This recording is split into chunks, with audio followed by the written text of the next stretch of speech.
दिल्ली शराब नीति मामले में मुख्यमंत्री अरविंद केजरीवाल को सुप्रीम कोर्ट से जमानत मिल गई है। जस्टिस सूर्यकांत और जस्टिस भुइया दोनों ने अलग अलग फैसले लिखे, लेकिन इन दोनों ने ही केजरीवाल को जमानत दे दी है। हालांकि बेल पर दोनों जजों ने सहमति जताई, लेकिन सीबीआई की गिरफ्तारी पर दोनों जजों की राय अलग अलग रही। वहीं जस्टिस सूर्यकांत ने केजरीवाल की सीबीआई गिरफ्तारी को वैध ठहराया है, जबकि जस्टिस भुइया ने गिरफ्तारी के समय पर सवाल उठाया। उन्होंने कहा है कि सीबीआई एक प्राथमिक जांच एजेंसी है, ऐसा कोई संकेत नहीं जाना चाहिए कि जांच ठीक से नहीं की गई है। सर, क्या कुछ सुप्रीम कोर्ट में सर हुआ अरविंद केजरीवाल के मसले? देखिए, आज सर्वोच्च न्यायालय में हमारी सीबीआई के केस में बेल पेंडिंग थी और आज बेल ग्रांट कर दी गई है और ये आज बहुत बड़ा राहत का दिन है। माननीय मुख्यमंत्री पिछले 5 महीने से जेल में थे।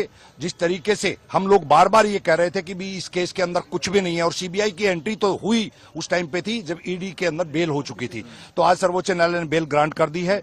जहां तक अरेस्ट वाले मैटर में है उसमें दोनों जजेस के अलग अलग व्यूज आए हैं, उसके बारे में जब ऑर्डर्स आ जाएगा मैं कमेंट करूंगा। लेकिन आज राहत का दिन है दिल्ली वालों के लिए भी, दिल्ली की जनता के लिए भी, आम आदमी पार्टी के लिए भी। क्या क्या रखे गए कोर्ट की तरफ से? विशेष कोई शर्त नहीं है, रूटीन की शर्तें हैं। जिस तरीके से सीबीआई के मैटर्स में कोई जर्नल कमेंट्स नहीं कर पाएंगे क्योंकि कोर्ट में मैटर सब जुडिस है।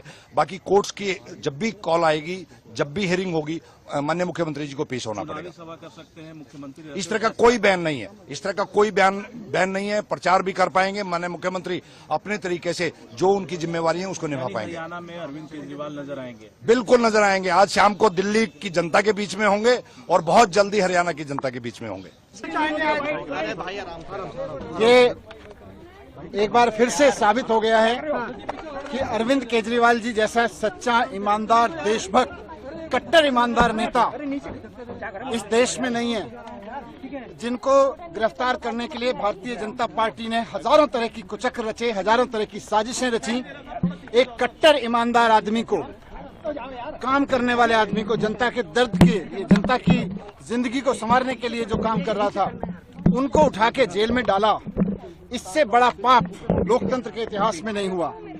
आज ऑनरेबल सुप्रीम कोर्ट को हम नमन करते हैं, उनको सलाम करते हैं, उनका धन्यवाद करते हैं। हम इस देश के संविधान का धन्यवाद करते हैं, बाबा साहब का धन्यवाद करते हैं, जिनके बदौलत आज सच्चाई की जीत हुई है।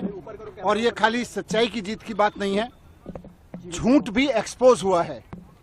जिस तरह से आज ऑनरेबल सुप्रीम कोर्ट में ऑब्जर्वेशन दी गई, कहा गया कि केजरीवाल जी को ईडी की रिहाई से रोकने के लिए सीबीआई का पूरा गिरफ्तारी का मामला रचा गया। हम बार बार कह रहे थे, सिंघवी साहब ने, हमारे जो सीनियर एडवोकेट थे, उन्होंने ऑनरेबल कोर्ट के सामने बार बार ये शब्द दोहराया कि ये इंश्योरेंस अरेस्ट था, ये किसी गलत काम के लिए अरेस्ट नहीं किया गया था, कोई करप्शन के लिए अरेस्ट नहीं किया गया था। भारतीय जनता पार्टी चुनाव में नहीं जीत पाती, पार्टी को नहीं तोड़ पाती, तो एक इंश्योरेंस अरेस्ट किया गया कि इस आदमी को जेल में डाल दो तो इनकी पार्टी टूट जाएगी, इनकी सरकारें ध्वस्त हो जाएंगी।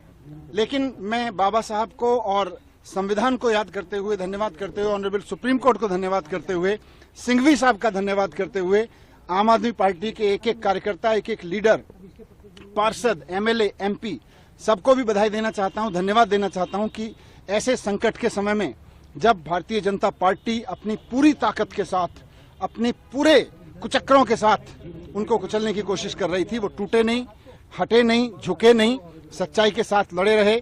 सच्चाई की जीत हुई है, हम बहुत खुश हैं। आने वाले समय में इससे और सच्चाई के लिए लड़ने वालों को ताकत मिलेगी। बात सिर्फ केजरीवाल जी की नहीं है, जो भी आदमी सच्चाई के लिए लड़ रहा है उसको ताकत मिलेगी। ये हमारे सबके लिए बहुत भावुक पल है। हमारे बड़े भाई, हमारे मित्र, हमारे गुरु केजरीवाल जी, जिनको इस तरह से अंदर डाला गया जेल में, सबके लिए बहुत दुखद क्षण था। एक एक कार्यकर्ता के लिए बहुत दुखद क्षण था। लोग रोए हैं उनके लिए, इस बात के लिए लोग रोए हैं। लोगों ने प्रार्थनाएं की हैं, लोगों ने दुआएं की हैं, उनकी आज दुआएं सफल हुई हैं। मैं उनको भी धन्यवाद करना चाहता हूं, मैं ईश्वर को भी धन्यवाद करता हूं कि उन्होंने हमारी सुनी। अभी पूरी लीगल प्रोसेस होगी। ऑनरेबल सुप्रीम कोर्ट के आदेश के अनुसार जिस तरह का लीगल बॉन्ड वगैरह है, उसके बाद में वहां से एक बार सारी फॉर्मेलिटीज पूरी होने के बाद में हमारे वकील जैसे हमें निर्देशित करेंगे। फिलहाल हम अभी सभी मित्र लोग, सभी पार्टी के लोग, कुछ लोग मेरे साथ में, हम लोग साथ में थे। अभी हम केजरीवाल जी के घर जाएंगे। उनकी माताजी जो हम सबकी माताजी हैं, आदरणीय हैं, उनके आशीर्वाद लेंगे, पिताजी का आशीर्वाद लेंगे, भाभी जी के साथ मिलेंगे। अभी हम वहां जा रहे हैं। तो ये देखिए मनीष सिसोदिया और आप ब्यूरो रिपोर्ट टीम द सारा टाइम्स न्यूज।